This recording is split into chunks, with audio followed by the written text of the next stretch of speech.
Rise of the Beast is only about a month away, and it looks like a really fun movie.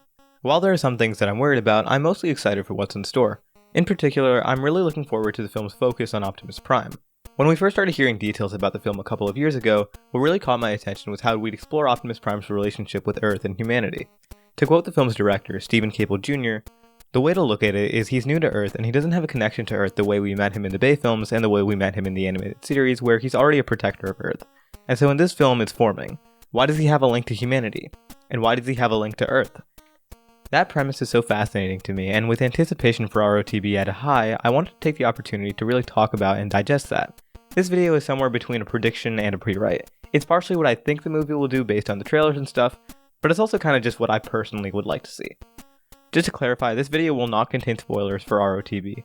The most I'll be talking about is a couple of lines of dialogue from the recent trailer. So without further ado, let's get into it. Rise of the Beasts is obviously a sequel to Bumblebee, and so we should first take a look at what we learn about Optimus in that movie. His appearance is brief, he's barely in like 5 minutes of the movie, but that Cybertron scene in particular sets up a potentially fascinating journey for the character. "I found a planet that's well hidden. Earth. You will travel there and establish a base for us. Once we've gathered the others, we'll join you. You must protect the planet. If the Decepticons find it, then our people are truly finished. Now go." In this continuity, the Autobots aren't on Earth because they accidentally crash-landed here or because they're in search of some magic MacGuffin that just so happened to be here. Instead, they're here because Optimus deliberately chose this inhabited planet as a place to build a secret base. That's really interesting to me because, in a way, Optimus is directly putting Earth in harm's way. If the Decepticons find it, then humanity would certainly find itself in their crosshairs, and that's on him. Unlike previous incarnations of the character, all of whom have varying degrees of plausible deniability, this Optimus Prime would be 100% responsible for bringing the Transformers war to Earth. And he should know that. He should feel that weight, that fear, that guilt. And that sense of guilt in particular should be the impetus for his arc in RotB. Now, Optimus Prime feeling guilt about bringing the war to Earth isn't exactly an original idea. In fact, I would argue that this is essential to the original Marvel Comics version of the character. In the original Marvel comic, Optimus Prime is the one who decided to crash the Ark on Earth 4 million years ago.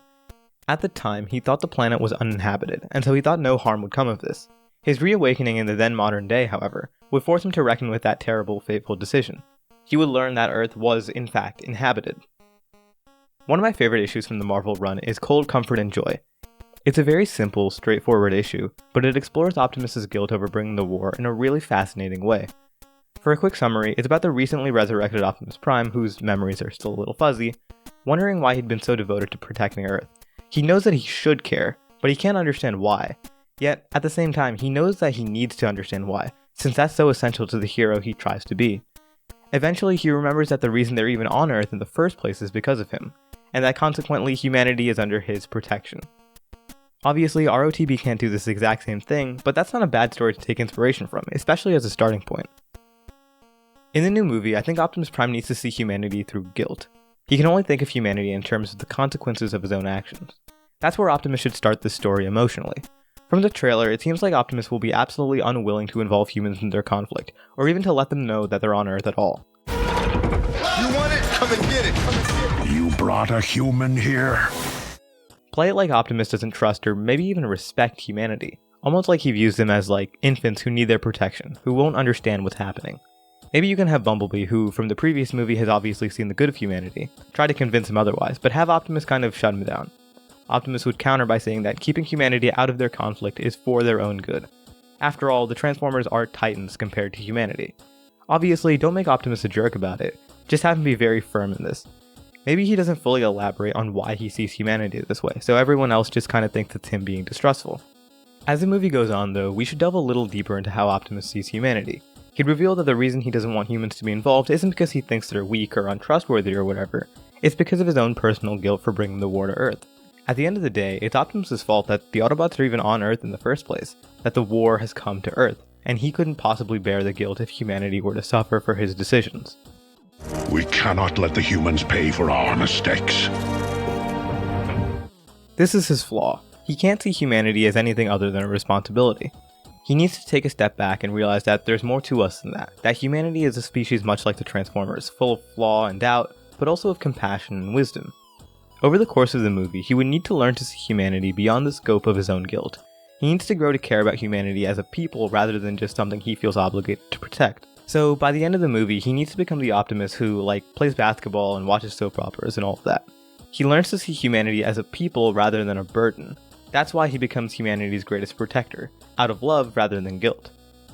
And I think the only way he can come to that conclusion is by fighting a threat that he himself is not responsible for. To take a step back, RotB is obviously not about the Decepticons. It's about the Terrorcons and the coming of Unicron. I know a lot of people have been critical of this direction, but honestly, it might be the perfect next step.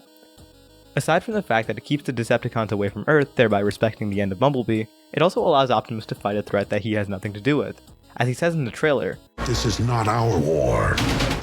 that's so important to Optimus' arc here. See, if he was fighting the Decepticons, then he wouldn't really have a reason to grow or change. He'd simply be fighting the threat that he knew would arrive. All that guilt, all that anxiety and fear would come to the fore, and he'd never find reason to stop seeing humanity as a guilty responsibility. Everything that would be happening in that scenario is because of him, so of course he'd feel guilty about it. But with Unicron, Optimus has nothing to do with that. It's not his fault, and so that gives him room to grow. It gives him the opportunity to realize that the way he's been thinking about humanity and his protection is all wrong. That should be his arc in RotB. I think it'd be interesting if Optimus Prime starts out thinking the Terrorcons are Decepticons, so he'd start by retreating further and further into his guilty conscience. Once he learns that they aren't Decepticons though, that's when his mindset starts changing. Obviously, his interactions with Anthony Ramos' character, and perhaps the Maximals as well, will be pretty important to his development and eventual realization of humanity's, humanity. I'm not exactly sure how this movie should end, but one idea I have is that Optimus Prime can formally establish diplomatic relations with the governments of the world. Show that his thinking on humanity has clearly evolved over the course of the movie. Ending the movie on this note also potentially means that you can end with an inspirational Optimus Prime speech on the value of humanity. I'd also be open to a scene where Optimus is just kind of immersing himself in human culture and just appreciating it. Like maybe he's listening to some Earth music and finds himself vibing to it or whatever. I know it's silly, but I'd love to see that scene from the G1 cartoon where he's playing basketball recreated in live action. It's maybe the perfect embodiment of where I think the character should end up emotionally, even if it is very silly. So to summarize, I think Optimus' arc in RotB should be about seeing humanity past the scope of his own guilt. He starts with the movie as someone who doesn't want humanity involved, someone who can't see humanity as anything other than a responsibility, as something that he has a duty to protect at all costs.